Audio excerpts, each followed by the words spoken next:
সাধারণ জনগণ যখনই হচ্ছে শেখ হাসিনা কোনো হচ্ছে কর্মসূচি দিবে তখনই সবাই হচ্ছে একত্র হয়ে শেখ হাসিনার যেই মানে ইয়াগুলো আছে ওর শিকড়গুলো আছে ওগুলো উত্তোলন করে ফেলা হবে, ওগুলো তুলে ফেলে দেওয়া হবে।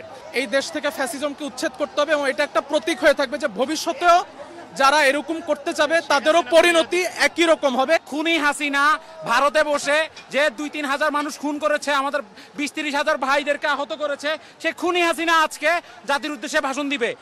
আমরা যেই খুনি হাসিনা আমাদের ভাইদের রক্তের কারণ, সেই খুনি হাসিনার বাবার এবং আওয়ামী ধর্মের যে উপাসনালয়, আওয়ামী ধর্মের যে কেবলা, সেই কেবলা আজকে ভেঙে দিব, যাতে এই বাংলার মাটিতে আর কখনো আওয়ামী ধর্ম দাঁড়াইতে না পারে। আমাদের সেটাই ইচ্ছা, কারণ আমরা দেখেছি ফ্যাসিবাদ আগে মুজিবের নাম করে মুজিবকে ঈশ্বর বানিয়ে বারবার ক্ষমতায় এসেছিল। আমরা সেটা হতে দিব না।